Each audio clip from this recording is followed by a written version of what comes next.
Welcome to Buzz Talk Business Show. Each episode, we bring you news and interviews with local businesses, discuss business tips and advice on how to get started or the best out of your business. Welcome to Buzz Talk Business Show.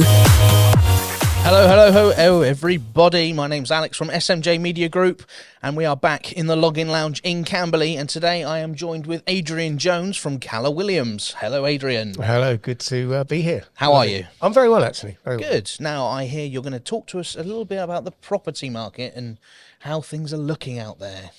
Yeah, well, we could be here for a while because things are changing, things are moving. But yeah, happy to chat about what's going on at the moment and how to help people, really. That's the main reason for being here today. So talk to us, what is the current state of the market at this moment in time? I'm conscious of Benjamin Disraeli lies, damn lies and statistics. There's probably almost too much information for people. Okay, so a bit of overload. Almost. There's overload. It's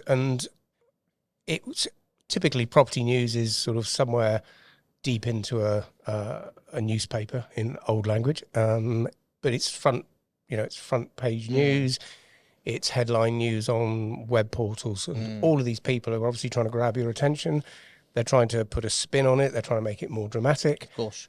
The people providing the information are usually coming from a different angle. You've got the property websites, which are obviously usually trying to promote a positive approach. You've got journalists enjoying a catastrophic scenario. Of course, yeah. So even people who are reading quite a lot of it and, aware of what's going on and bright, people in the industry, if you read it, you'd think, what on earth is going on out there? So the way I try to think about it is it doesn't really matter what's going on nationally for you as an individual. It doesn't even matter what's happening in... I run two businesses, one based in Hartley Whitney, North Hampshire, and one in Cornwall. You can't compare Cornwall and North Hampshire, let alone chuck central London... Sunderland, of course, and other places into the mix. So for an individual, the only way to really think about it is how does it affect me and the house I own or the house I want to buy, and look at the very specifics of how what is going on affects you. And that's the only way for people to really assess that. I think you've got to be kind of almost not narrow-minded, but you've got to just focus on the area that you're a part of. You like you say, there is so much information out there. You've got to almost have tunnel vision on what it is that is affecting you directly, because not everything will have an effect on everybody. Totally. I work alongside quite a few Keller Williams agents in London, and they're not all in prime central London, but a few of them are, and others are in the outskirts. But the property values are significantly different, and the speed and volatility is very different. Broadly speaking, where we are here in Hampshire and where I work in Cornwall, they're quite level, safe, non-speculative markets. So when things go crazy, there is an uplift. And I know you mentioned Cornwall. I know from talking to my parents, family, friends, and some of my own, Cornwall seems to be on a lot of people's hit lists to live. It is. A lot of people have a very perfect, beautiful view of Cornwall, and it is one of the most... I grew up there. It's one of the most beautiful parts of the country. From a property point of view, it's very... there's a huge contrast between the sort of properties you probably see in the Saturday supplements and the papers and the truth. And there's a lot of... there's a huge disparity in the Cornwall property market, but it is a beautiful part of the world to live. I mean, you can't aspire to. Waking up, you got the sea right there. Scones, depending on how you pronounce. Scones for me. Yeah. The truth is, of course, not every property is on the sea. No. I mean, it's the same with anyway. I mean, just because you live near the coast doesn't mean you live on the coast. Hartley Whitney, not everywhere is on the cricket green. No, is it? In a beautiful old Victorian cottage. So not everywhere within walking distance of a pub. Exactly. Yeah, that's a very, very important one. I thought you might have mentioned that. Yes, I thought it was key to mention. The key areas, seaside, pub. I thought what might be, having just said about lies, damn lies and statistics, I still thought it was worth scattergunning a few stats out there, which if this is a recorded, people can always delay them and say, what did he just say about some numbers? So please do, share with us. There's a few interesting ones. So The obvious one is mortgage rates. Since the crash in 2008, people have been used to paying 2% or less. Mm-hmm. Anybody of my age knows that those were ridiculously low figures. We're now back to something which is a bit more real, but of course the impact is huge. Anybody under the age of sort of mid-40s who's bought a property now is looking at an average 2-year fixed rate at about 6%. Okay. And they've been used to paying 2% or lower. So that's having a direct impact on somebody's affordability, what they can borrow and how much they're going to have to pay for that money. Properties on the market. In June last year, there were nationally about 440,000 on the market. Wow. Now there's 650,000. It's an increase of 50%. Quite an increase. Simple economics, bigger supply, demand with less money in its pocket. That will translate at some stage into, a reality on price. 42% of sellers are now accepting a reduction in their asking price of up to 5% or more. Okay. So that's quite significant. Current fall-through rates are still 30%. So after all of that, trying to find a buyer, 3 out of 10 sales fall through. I'm quite directly, although I don't work in property, my job away from this is working for a storage company. So I speak with a lot of prospects that are going through house moves, and I do speak with a fair amount of people, unfortunately, where they do have to then call us and say, unfortunately, the house has fallen through, we can't take storage right now. And so I think from when I started working in this industry, I've kind of seen that side of it, and it's helped me understand it a lot better. Even if it doesn't fall through, the average sale time from a sale agreed with no other sales to tie up to completion in this country is still 150 days. Wow. That's without a fall through, which is just half a year. Tedious. Mad. For most people. It's crazy. Yeah. Talk to us how to sell your home what is the right way to go about it with the current market, as you've said? It's flipped in the space of 12 months from what you call a seller's market, because there was a shortage of property to sell and everybody seemed to want to buy post-COVID for the various reasons people wanted to move, and a pent-up demand post-Brexit and COVID. So it's flipped around completely now to a buyer's market. Yeah. And what we found over the years post-COVID was that although you could do brilliant things to promote a property and give it that, extra polish, extra shine, truth is the market forces were so strong that all those great things you could do made a very minimal difference to the price you got, how quickly you got it, and the quality of that buyer. That has now changed. So an owner of a property who doesn't take time to declutter, doesn't take time to do those little jobs that will make a difference, doesn't engage an agent who really takes time to do brilliant photos, it's going to stick. And I think that plays into how to get your home ready to sell. The presentation of it. The importance of presenting your home the best it's ever been.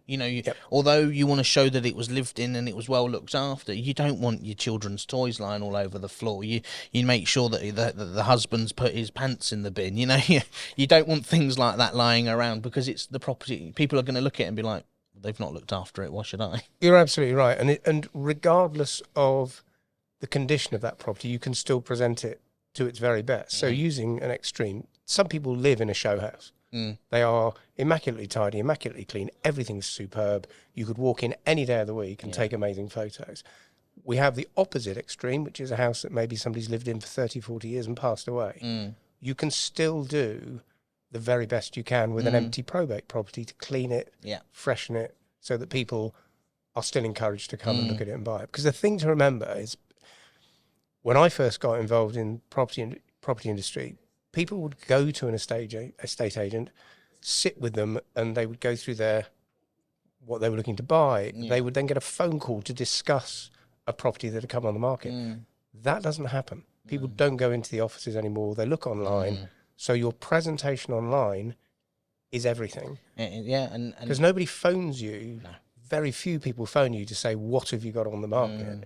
They see it online, they see it on social media, and they either choose to view it or not. Yeah. And I remember when I moved house with my parents back in '06 to the property that we're in now, and I remember when my mum and dad were showing people around our previous home, and when I got home from school, mum would say to me, "You left your pants on top of your bookcase, and I had people round tonight." It's, and I think there is the element of still going out and viewing properties. It's all well and good seeing it digitally and online, but I think a lot of people are still very keen to get out there and do it the old-fashioned way. You have to see it, because you're sometimes surprised that a house that you thought, not sure, I'll go and look at it, you end up buying. And a house that seems to tick every box and look amazing, you walk in and 30 seconds later you just think, I don't know what it is, but I just don't feel it.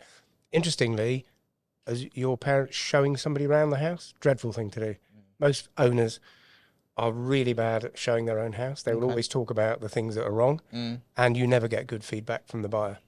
And if I was showing you around a house, and you said a few things you didn't quite like about it, I could counter those with, but did you realise, or...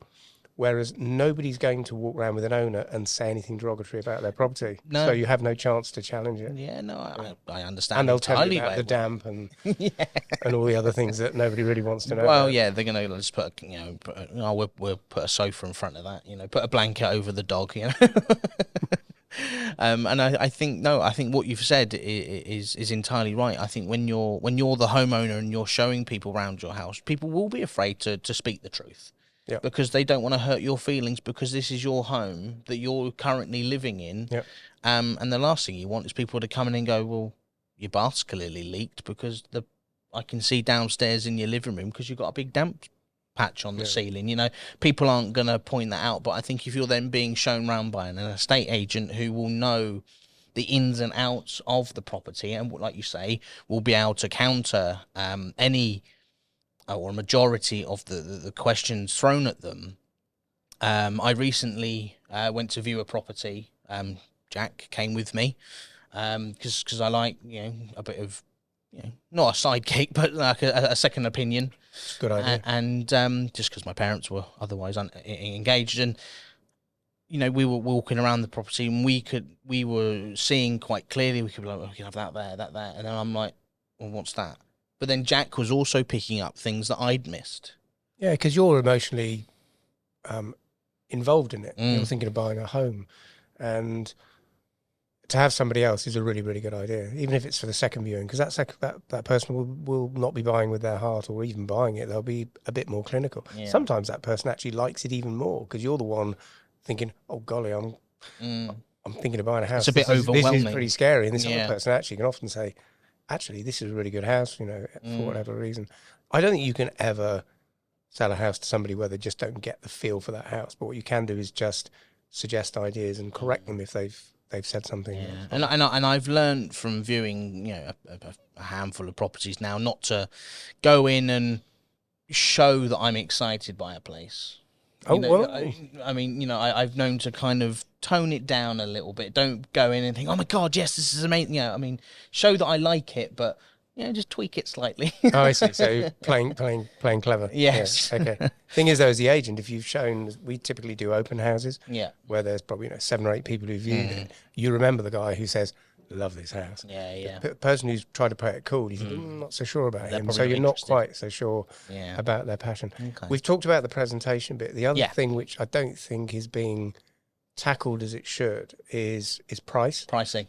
I touched on a few things there which will all suggest that we are there is much greater price sensitivity. We haven't seen yet significant reductions in price. Okay. And as I said, we are living in an area which is solid. Mm-hmm. It is, quite a.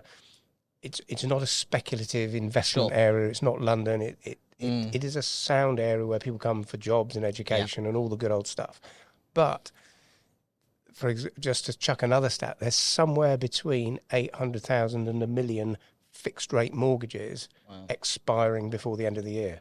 Oh wow! So those are people who are all on 1.75s, 1.99s, who are suddenly going to be moving to a 6%. Wow. That's having an impact. That's listen out to that one, guys. And the other thing as well, which and I quite a few vendors, because we're in a safe area, don't think their property has dropped in value. And truth is, to get interest, you're going to need to do something about that. And unfortunately, some agents are either not challenging that value and saying, okay, we'll give it a go, or they're sometimes winning the instruction with a passion that they can get that price for it. And however passionate somebody is about that, if there's no proof they can get that price, you are testing the market. And the person who loses if you test the market is the owner. The agent, if they keep in touch and keep the relationship going, will eventually sell the house, and they'll earn a little bit less because of the fee and the price. But you as the owner sometimes get less than you would have done if you'd priced it correctly to start with. And that's the biggest problem I'm seeing in the market at the moment. Okay. I mean, just very quickly, just before we wrap up, I know we do have quite a lot of, listeners that are around, my age and slightly a bit older. Any kind of advice you'd give out to first-time buyers? The first thing would be to make sure your finance is in place. Now, it's a volatile market, so that finance will change. Find yourself a broker. Yeah. Find one that's been, a friend has used, or that an agent uses, and the agent doesn't get paid for the introduction. So they're introducing them because the broker does a good job for you. Get an idea from them what you can buy, how much it's going to cost you, and if things change, keep getting that update. So this will cost you X. Rates have changed, it'll cost you a bit less, a bit more. So know where your finances are. I think it's really worth, this may be an old one, get yourself legally ready. So find a solicitor, again, a recommendation, or somebody who's used one, so you know what that's going to cost you, and that you will then be financially and legally ready for an agent, which is music to my ears. There you go. And then do your research. Brilliant. And be open to what you look at. And if you've got 10 things on your list, you'll probably only buy 3 things that are on it. Okay. So, keep it a minimal list, don't. But I wouldn't say don't buy. Yeah. It's about, I think it is your biggest investment.